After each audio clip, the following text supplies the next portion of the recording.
It's Wednesday, meaning another time for Morse Code of Weather, and we know the lake effect snow in Buffalo. Yeah, we've been talking about it all week. Oh, absolutely, and Jacob's going to tell us all about it. This is a good one. I'm excited for this one. Yeah, so let's talk about how that event happened, the meteorology behind lake effect snow, because lake effect snow can produce some of the highest snow totals of any system across the country, and this was the scene in Buffalo, the Buffalo Bills Stadium, covered in more than 6 feet of snow because of these intense lake effect snow bands, really historic snowfall for western New York. These were some of the highest totals. Hamburg, which is just south of Buffalo, with 80.2 inches. Orchard Park, where the stadium is, at 80 inches. And Buffalo itself at the airport, 36.6 inches over a 5-day span.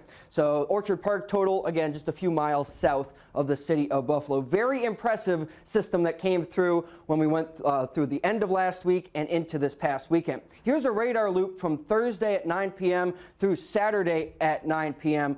From, again, this past weekend. Check out this fire hose of moisture. That intense snow band just stayed over the western part of New York, moved a little bit to the north and south, but very intense snowfall rates between 3 and 5 inches per hour at some points as this band just persisted for days at end. And it wasn't just off of Lake Erie into the Buffalo area. There was also some intense lake effect snow in parts of western Michigan, and also off of Lake Ontario into parts of upstate New York. The Watertown area also got significant amounts of snow. This was an amazing photograph that I saw from the Buffalo area. Lake effect snow produces very narrow and intense bands of snow. So you can go from having really high snowfall rates to no snow over the span of just less than a mile.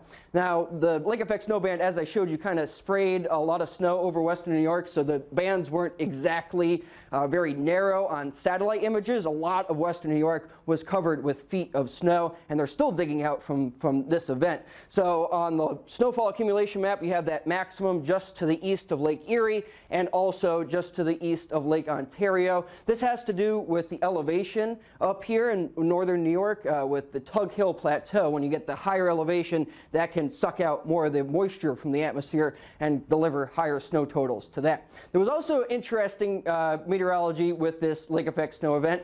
Thunder snow was very prolific. You can see these flashes of light on the satellite loop, especially across the Buffalo area. And the lightning detection was lit up throughout most of the Great Lakes just because, remember, lake effect snow is a convective process. Think about it like summertime thunderstorms. When you have enough lift in the atmosphere to create these intense lake effect snow bands, enough rising air, you can form thunder and lightning the same way we see it in the summertime with charged particles bumping into each other. And this was an impressive stat. The part of western New York just to the east of Lake Erie saw as much lightning in 39 hours during the lake effect snow event as it saw for the previous 10.5 months throughout most of the summer. So let's go through the lake effect basics. How does lake effect snow form? In a simple sentence, it's cold air, cold Arctic air, moving over a warm body of water. So for example, Lake Erie over this past weekend had a water temperature about 55 degrees, with air moving over it at about 30 degrees. With that temperature difference, it creates instability. It creates rising air for clouds to form. The rising air, the water vapor condenses into clouds and forms these very intense bands of snowfall that come over land.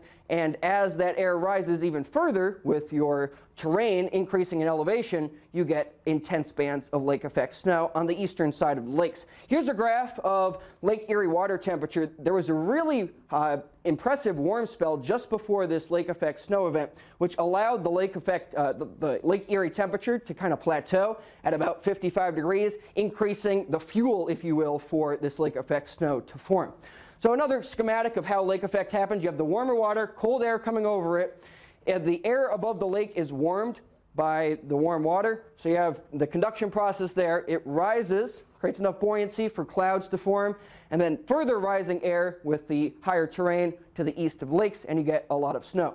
The general rule for lake effect snow is you need a 23-degree temperature difference between the lake water, the surface of the lake, and air temperature about 5,000 feet above the ground. That will create the heaviest snow.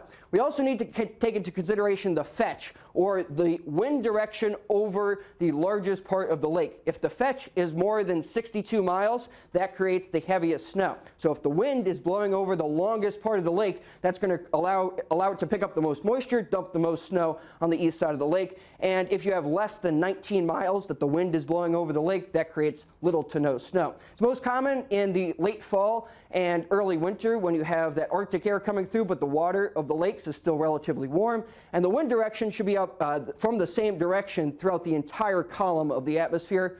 And the wind speed determines how far inland that snow comes once it pulls all that moisture off the lake. We can still get lake effect snow here in North Dakota off the big lake of Lake Sakakawea. Now, a recent example was on November 17th when the lake temperature of Lake Sakakawea was 42 degrees and the temperature 5,000 feet above our heads was minus 16 with a big Arctic air mass. So that created a big enough difference for some snow bands to come down into the Bismarck-Mandan area. You get that northwest flow coming across the lake, and you oftentimes sometimes see lake effect snow here. Certainly not as impressive as in the Buffalo area this past weekend, though. But is the lightning just as dangerous if it happens with the snow? It is. You do want to head inside if you do hear the lightning, even though meteorologists want to be outside celebrating how cool of an atmospheric phenomenon the thunder snow is. Do you realize how much we would be in our heyday if we had thunder snow here in Bismarck? It happens. Well, I know you get excited talking about it. Love it. Yeah. Get goosebumps thinking about it. All right. Thanks a lot, Jacob. Thanks, Jacob.